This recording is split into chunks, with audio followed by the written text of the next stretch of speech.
Okay, so I'll remove the super high shank adapter, and the neat thing is, of course, it supports the clip-on feet if you have loads of those, which of course I do. However, this particular exercise we're going to put on the golden, you can probably, there you can tell it's a bit goldy there. This is the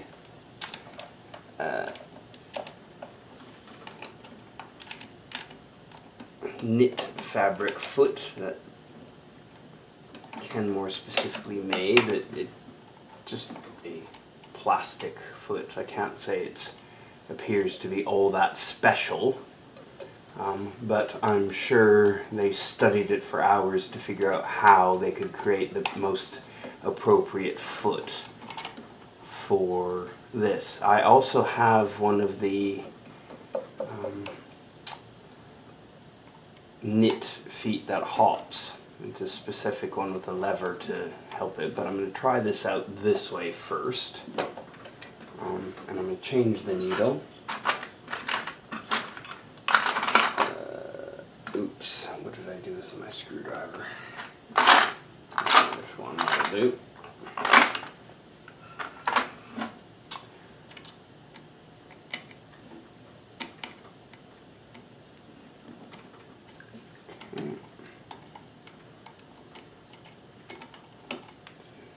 It's an embroidery needle, red shank.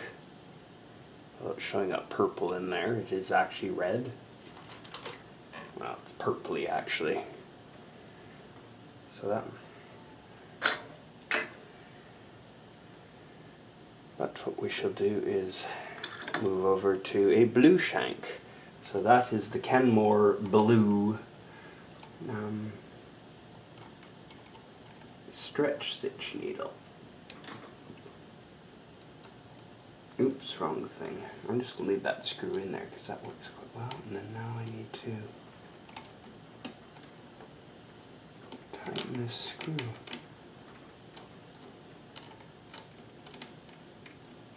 Ah, that's why it's tight. It's this thing which is interfering with it. That's better. I was wondering why that was tight suddenly. There we are. So we can tighten that now. And what we will do is thread the needle. Nice and easy front to back. Okay.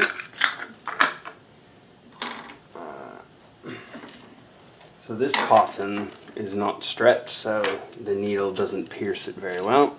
So we're going to switch over and show you the project for the day. So these are just cheap house trousers.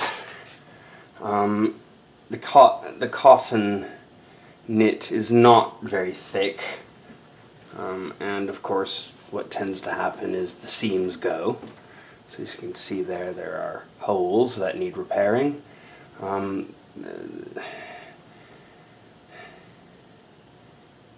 think these are so bulky that I can afford to remove some of the size so that I can then repair the seams. But you can see it's not very good cotton. You can see through it. But I can certainly fix it to put a bit of life back in it.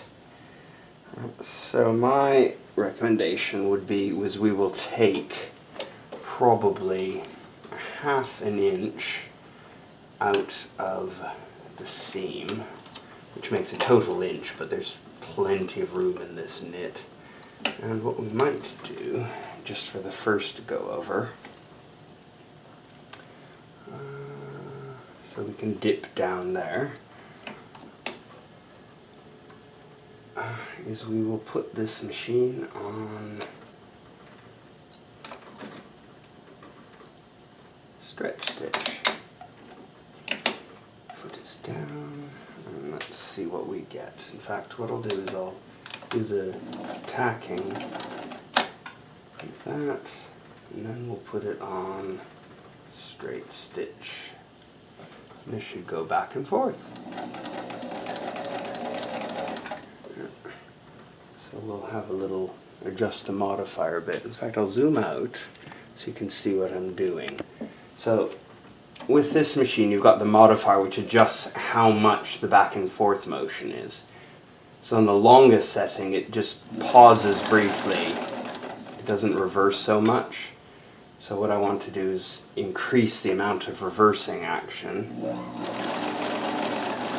And then if I go all the way over to the big S, then it should definitely have a lot of back and forth motion, which it does. So I'm going to leave it there and zoom back in on the project. Okay, off we go.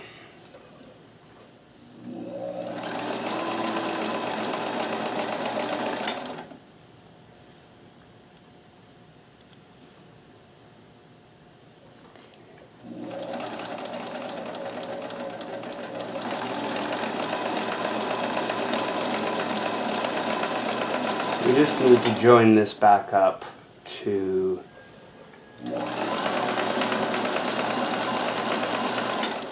the seam.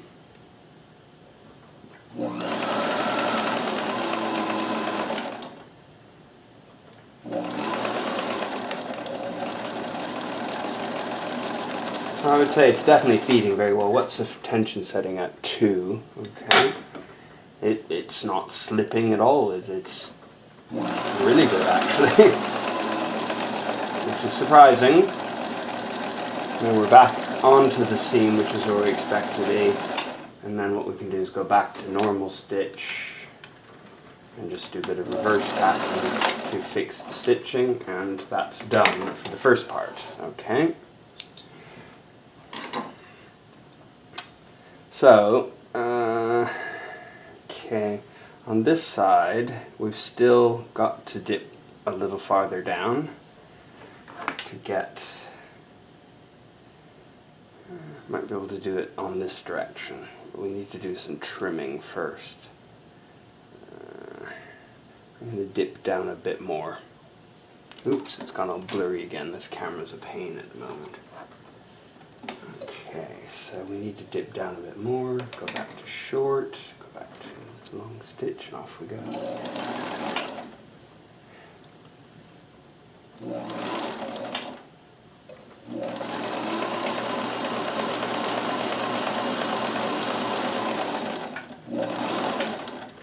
You see the hole there is quite big, but there's plenty of room in these. So we can afford to be a little overzealous. Otherwise, what I could do is try and stitch the fabric back up.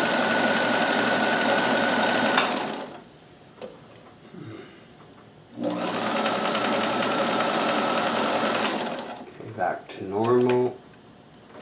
Reverse. Stitches are anchored in place. Perfect.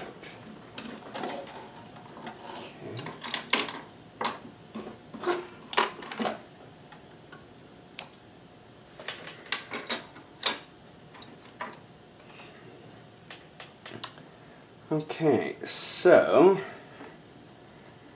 we have fixed that part onto the, oop, wrong way. Okay, now we need to do some trimmings. Okay, so I got my handy dandy scissors, and what we're going to do now is trim the excess.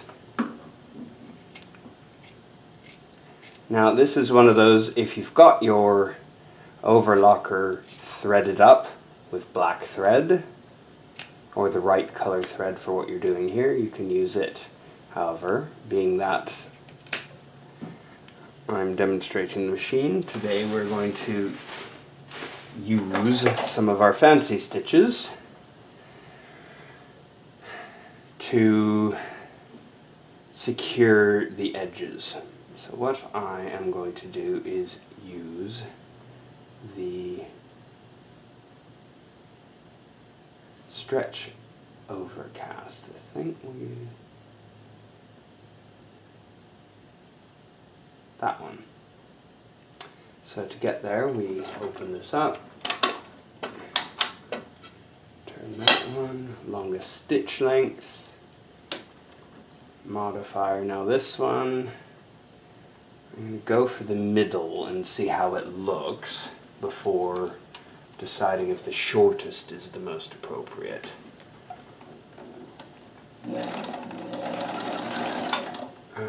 stitch width would be useful. Try again. Ooh, that's very wide.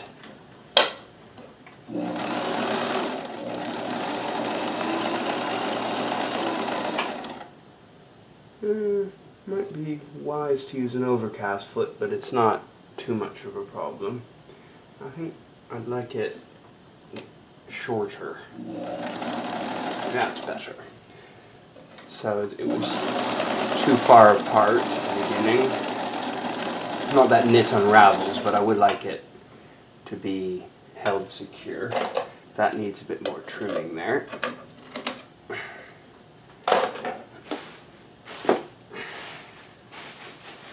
And off we go.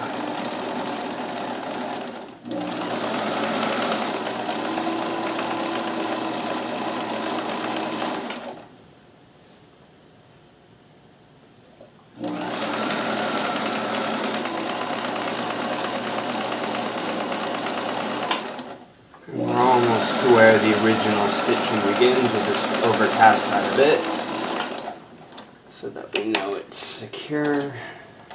Release the fabric. Let's take a look. So trim some excess threads and let's see what we've got going on here. This is good enough. That looks pretty good actually. Just the beginning obviously was wrong, so we will trim this and then zoom back in so that you can see what the beginning of the stitching looks like. So I'll put my little portable camera on and then we'll be able to see up nice and close. And just in case you didn't believe me, there's the finished result from the outside. You know, you really can't tell. There's the join of, I mean, it's slightly off there, but I don't care. You can't see through it. It's not rude anymore. So I'm happy with that result.